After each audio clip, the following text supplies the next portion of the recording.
Hi hello friends, welcome to C E T fighters YouTube channel. ನೀವೇನಾದರೂ ಇದೇ ಮೊದಲ ಬಾರಿಗೆ ನಮ್ಮ ಚಾನಲನ್ನು ನೋಡ್ತಾ ಇದ್ದರೆ ಆದಷ್ಟು ಚಾನಲ್ಗೆ ಸಬ್ಸ್ಕ್ರೈಬ್ ಮಾಡಿಕೊಂಡು ಪಕ್ಕದಲ್ಲಿರುವಂಥ ಬೆಲ್ಲೈಕನ್ನ ಆಲ್ ಅಂತ ಹೊತ್ಕೊಳ್ಳಿ. ಬನ್ನಿ ಸ್ನೇಹಿತರಿಗೆ, ಸರ್ಕಾರಿ ಆಸ್ಪತ್ರೆಗಳಲ್ಲಿ ಖಾಲಿ ಇರುವಂಥ ವಿವಿಧ ಹುದ್ದೆಗಳಿಗೆ ಅಧಿಸೂಚನೆಯನ್ನು ಹೊರಡಿಸಲಾಗಿರುತ್ತೆ. ನೋಟಿಫಿಕೇಶನ್ ಮುಖಾಂತರ ಕಂಪ್ಲೀಟಾಗಿ ವಿಡಿಯೋದಲ್ಲಿ ಮಾಹಿತಿಯನ್ನು ತಿಳ್ಕೊಂಬರೋಣ. ವಿಡಿಯೋನ ಸ್ಕಿಪ್ ಮಾಡದೆ ಕೊನೆವರೆಗೂ ನೋಡಿ.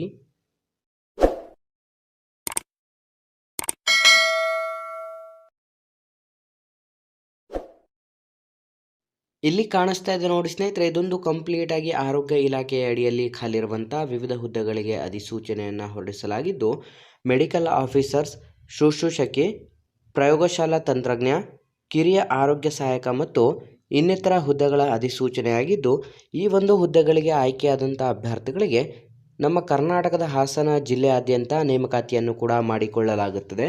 ಹಾಗಾಗಿ ಯಾರೆಲ್ಲ ಹೊಸ ವಿದ್ಯಾರ್ಥಿಗಳು ವಿಡಿಯೋಸ್ನ ನೋಡ್ತಾ ಇದ್ದೀರಾ, ಹಿಂದೆ ನಾವು ಡಿಸ್ಕ್ರಿಪ್ಷನ್ ಬಾಕ್ಸಲ್ಲಿರುವಂಥ ನಮ್ಮ ಟೆಲಿಗ್ರಾಮ್ ಗ್ರೂಪ್ ಮತ್ತು ವಾಟ್ಸಪ್ ಗ್ರೂಪ್ಗಳಿಗೆ ಜಾಯ್ನ್ ಆಗಿ, ಹಾಗೂ ನೀವೇನಾದರೂ ಪೊಲೀಸ್ ಇಲಾಖೆ ಮತ್ತು ಇನ್ನಿತರ ಸ್ಪರ್ಧಾತ್ಮಕ ಪರೀಕ್ಷೆಗಳ ಎಕ್ಸಾಮ್ ಪ್ರಿಪರೇಷನ್ ಮಾಡ್ಕೋತಾ ಇದ್ದರೆ ಡಿಸ್ಕ್ರಿಪ್ಷನಲ್ಲಿರುವಂಥ ನಮ್ಮ ಪೊಲೀಸ್ ಫೈಟರ್ಸ್ ಯೂಟ್ಯೂಬ್ ಚಾನಲ್ಗೆ ಸಬ್ಸ್ಕ್ರೈಬ್ ಮಾಡಿಕೊಡಿ.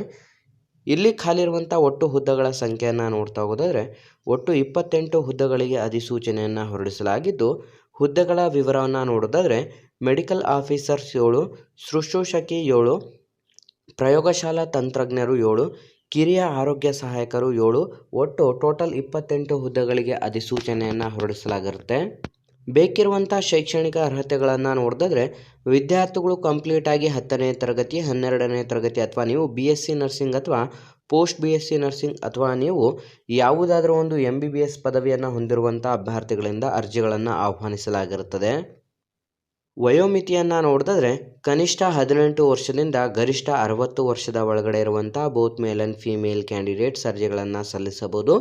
ನಿಮ್ಮ ಒಂದು ಆಯ್ಕೆ ಪ್ರಕ್ರಿಯೆಯನ್ನು ನೋಡಿದ್ರೆ ಯಾವುದೇ ರೀತಿಯಾದಂಥ ಪರೀಕ್ಷೆ ಇರೋದಿಲ್ಲ. ಕಂಪ್ಲೀಟಾಗಿ ರೋಸ್ಟರ್ ಕಮ್ ಮೆರಿಟ್ ಆಧಾರದ ಮೇಲೆ ಈ ಒಂದು ಹುದ್ದೆಗಳಿಗೆ ಅರ್ಹರಾದಂಥ ಅಭ್ಯರ್ಥಿಗಳನ್ನು ನೇಮಕಾತಿ ಮಾಡಿಕೊಳ್ಳಲಾಗುತ್ತದೆ.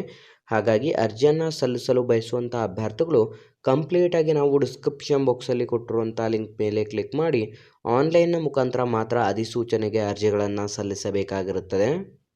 ಹಾಗಾಗಿ ಅರ್ಜಿ ಶುಲ್ಕವನ್ನು ನೋಡಿದ್ರೆ ಯಾವುದೇ ರೀತಿಯಾದಂಥ ಅರ್ಜಿ ಶುಲ್ಕವಿರೋದಿಲ್ಲ. ಎಲ್ಲ ವಿದ್ಯಾರ್ಥಿಗಳು ಫ್ರೀ ಆಫ್ ಕಾಸ್ಟ್ನ ಮೂಲಕ ಅಧಿಸೂಚನೆಗೆ ಅರ್ಜಿಗಳನ್ನು ಸಲ್ಲಿಸಬಹುದು. ಮತ್ತು ಅರ್ಜಿಗಳನ್ನು ಸಲ್ಲಿಸಲು ಪ್ರಮುಖ ದಿನಾಂಕಗಳನ್ನು ನೋಡಿದ್ರೆ ಮಾರ್ಚ್ 1, 2025ರಿಂದ ಅರ್ಜಿ ಸಲ್ಲಿಸಲು ಪ್ರಾರಂಭವಾದರೆ ಕೊನೆಯ ದಿನಾಂಕ ಮಾರ್ಚ್ 15, 2025 ಕೊನೆಯ ದಿನಾಂಕವಾಗಿರುತ್ತದೆ. ಮತ್ತು ದಾಖಲಾತಿ ಪರಿಶೀಲನೆಗೆ 21 ಮಾರ್ಚ್ 2025 ಕೊನೆಯ ದಿನಾಂಕವಾಗಿರುತ್ತೆ. ಹಾಗಾಗಿ ಆಸಕ್ತ ಅಭ್ಯರ್ಥಿಗಳು ಹಿಂದೆ ಅಧಿಸೂಚನೆಗೆ ಅರ್ಜಿಗಳನ್ನು ಸಲ್ಲಿಸಿ, ಹಾಗೂ ಹೆಚ್ಚಿನ ಉದ್ಯೋಗ ಮಾಹಿತಿಗಳಿಗಾಗಿ ಹಿಂದೆ ನಮ್ಮ ಚಾನಲ್ಗೆ ಸಬ್ಸ್ಕ್ರೈಬ್ ಮಾಡ್ಕೊಳ್ಳಿ ಅಂತ ತಿಳಿಸ್ತಾ ಇದ್ದೀವಿ ಸ್ನೇಹಿತರೆ.